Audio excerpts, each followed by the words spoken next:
പ്രിയപ്പെട്ട സഹോദരങ്ങളെ, അഞ്ചപ്പത്തിലേക്ക് സ്വാഗതം. കഴിഞ്ഞ 1-2 വർഷം ഒന്ന് ചിന്തിച്ച് നോക്ക്. നിങ്ങൾ എത്രയോ നല്ല ധ്യാനങ്ങൾ കൂടി, അല്ലെങ്കിൽ എത്രയോ ശക്തമായ വചനങ്ങൾ കേട്ടു, അല്ലെങ്കിൽ നമ്മൾ തന്നെ പറയുകയാണ് സൂപ്പർ സൂപ്പർ എന്ന് പറയുന്ന പല ടോക്കുകൾ, പല ധ്യാനങ്ങൾ, പല കാര്യങ്ങൾ നമ്മുടെ ജീവിതത്തിൽ കടന്നു വന്നതാണ്. എന്നാൽ തിരിഞ്ഞു നോക്കുമ്പോൾ അത്രമാത്രം ആ കേട്ടതിൻ്റെ, അല്ലെങ്കിൽ നമ്മൾ ഒത്തിരി ആനന്ദിച്ചതിൻ്റെ, ഉത്സാഹിച്ചതിൻ്റെ അടിസ്ഥാനത്തിലുള്ള വലിയ കാര്യങ്ങൾ നമ്മുടെ ജീവിതത്തിൽ ഉണ്ടായി കാണണമെന്ന് നിർബന്ധമില്ല. അതിൻ്റെ ഒരു കാരണം എന്താണെന്ന് വെച്ചാൽ അതാണ് പറയാൻ പോകുന്നത് ഇന്ന് യാക്കോബ് ശ്ലീഹയുടെ ലേഖനത്തിലൂടെ. കഴിഞ്ഞ എപ്പിസോഡിൽ ഞാൻ പങ്കുവച്ചൊരു കാര്യമുണ്ട്. ബൈബിൾ വായിക്കുമ്പോൾ നമ്മൾ പല തവണ വായിക്കണം. കുറച്ച് സമയം മാത്രമല്ല, അരമണിക്കൂർ മാത്രമല്ല, പല പല സമയങ്ങളിൽ ബൈബിൾ എടുത്ത് വായിക്കുന്നത് നമ്മുടെ ജീവിതത്തിൻ്റെ ഭാഗമാകണം. ഒരുപക്ഷെ നമുക്കത് വളരെ മനോഹരമായ കാര്യമായിട്ട് തോന്നിക്കാണാം, അത് വചനപ്രകാരം നല്ലതാണെന്ന് മനസ്സിലായി കാണാം.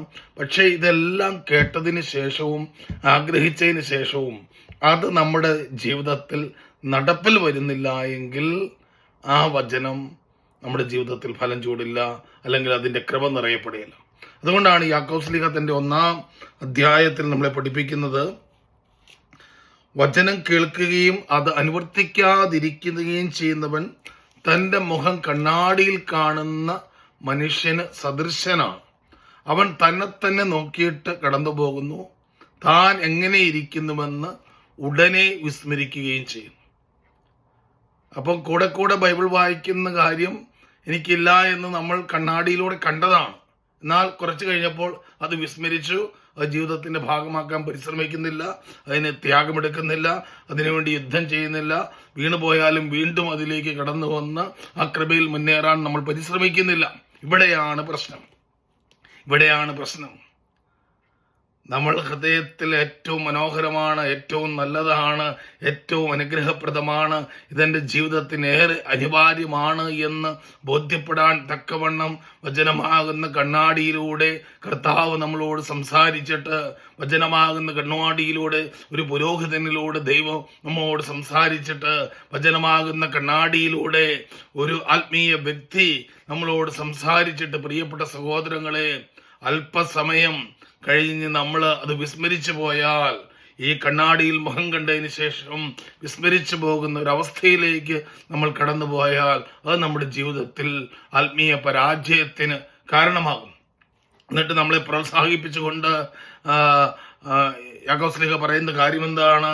കേട്ടത് മറക്കുന്നവനല്ല, പ്രവർത്തിക്കുന്നവനാണ് പൂർണ്ണമായ നിയമത്തെ, സ്വാതന്ത്ര്യത്തിന്റെ നിയമത്തെ സൂക്ഷ്മമായി ഗ്രഹിക്കുകയും അതിൽ ഉറച്ചു നിൽക്കുകയും ചെയ്യുക. അപ്പം കേട്ടത് മറക്കുന്നവരായി മാറാതിരിക്കുക. എനിക്കുണ്ട് ഇത്. ഞാൻ ഈ പറയുന്ന എനിക്ക് തന്നെ, അല്ലെങ്കിൽ പല കാര്യങ്ങളും പങ്കുവെക്കുന്ന കാര്യങ്ങൾ തന്നെ എൻ്റെ ജീവിതത്തിൽ പരിപൂർണമായിട്ട് നിറവേറ്റാൻ കഴിയാത്ത അവസ്ഥകളുണ്ട്.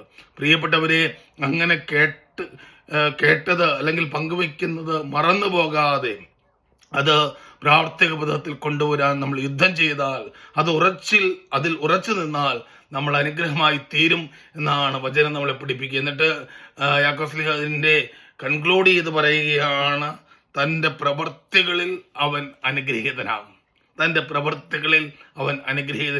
അപ്പൊ അങ്ങനെ അനുഗ്രഹീതമായ ഒരു ആത്മീയ ജീവിതം, വിശ്വാസ ജീവിതം നമുക്കുണ്ടാകണമെങ്കിൽ നമ്മുടെ ഹൃദയത്തിൽ ദൈവാത്മാവ് സ്പർശിക്കുന്ന കാര്യങ്ങളിൽ ഉറച്ചു നിൽക്കാൻ, അത് നടപ്പിൽ വരുത്താൻ എന്ത് ത്യാഗമെടുക്കാനും എന്ത് കമ്മിറ്റ്മെന്റ് എടുക്കാനും നമ്മൾ തയ്യാറായാൽ വിജയം സുനിശ്ചിതമാണ്, കൃപയിലുള്ള വളർച്ച സുനിശ്ചിതമാണ്, അഭിഷേക വളർച്ച സുനിശ്ചിതമാണ്. അങ്ങനെ സുനിശ്ചിതമായ ഒരു പാതയിൽ മുന്നേറാൻ കർത്താവ് നമ്മളെ അനുഗ്രഹിക്കട്ടെ എന്ന് പ്രാർത്ഥിക്കുന്നു. ഹല്ലേലൂയ.